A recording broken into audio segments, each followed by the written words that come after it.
Il y a des mamans qui veulent que leur enfant s'occupe plus de leur soeur que de leur femme. Alors ce matin, j'aimerais rappeler aux frères mariés que vous n'êtes pas mariés avec votre maman. J'aimerais aussi parler aux belles-sœurs, parce que les belles-sœurs, elles sont contentes lorsque leur mari leur offre un voyage. Mais quand leur frère fait la même chose à leur femme, elles ne sont pas contentes. Vous voyez que la sorcellerie a plusieurs formes. Lorsque leur mari leur offre une maison, une parcelle, elles sont contentes, elles ont le meilleur mari du monde. Mais quand vous offrez une parcelle à votre femme, on vous a goissé. Quand vous payez une voiture à votre femme, on dit que vous négligez vos parents pour satisfaire votre femme. Mais on oublie que les parents dont on parle, c'est un frère et une sœur de quelqu'un qui se sont mariés, qui n'appartiennent pas à la même famille.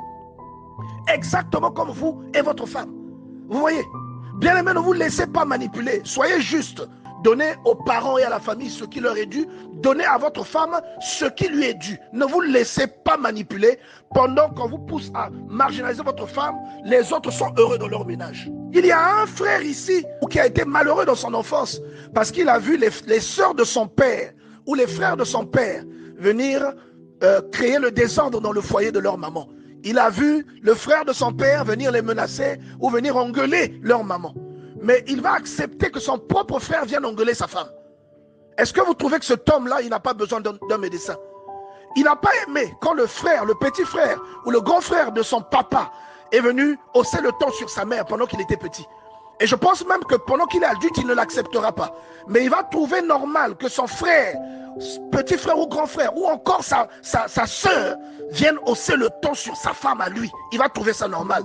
Est-ce que vous ne trouvez pas qu'il y a quelque chose qui ne va pas chez cet homme? Il y a des gens qui ont besoin de délivrance. Il y a des gens qui sont captifs, qui sont esclaves, qui ne sont pas encore détachés de l'emprise du cocon familial, bien aimé dans le Seigneur. Vous devez aimer votre famille, mais vous ne devez pas vivre votre vie de couple en fonction des injonctions des membres de votre famille. Autrement, ce n'est plus vous qui dirigez votre foyer, c'est eux qui dirigent votre foyer. Vous voyez? Vous ne serez jamais content que quelqu'un manque du respect à votre maman. Et si votre beau-frère manque de respect à votre soeur devant vous, vous ne serez pas content. Si vous êtes un homme, vous allez vous interposer.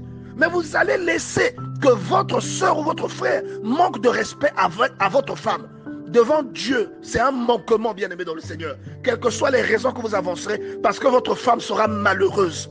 Vous devez défendre votre femme, mais vous devez vous arranger que ce genre de situation d'avance soit prévenu afin que ces situations n'arrivent pas. Vous devez vous arranger. Voilà pourquoi il faut prier et voilà pourquoi il faut se marier avec un homme ou avec une femme qui connaît le Seigneur. On ne le dira jamais assez. Parce que quelqu'un qui connaît le Seigneur, je ne dis pas quelqu'un qui croit en Dieu. Parce que comme je le dis souvent, Dathan, Corée et Abiram croyaient aussi en Dieu. Mais quelqu'un qui connaît le Seigneur se conduit différemment de quelqu'un qui croit en Dieu. Vous voyez? Donc, il faut se marier avec quelqu'un qui connaît Dieu. Quelqu'un qui connaît Dieu. Si tu connais Dieu, tu auras crainte de Dieu.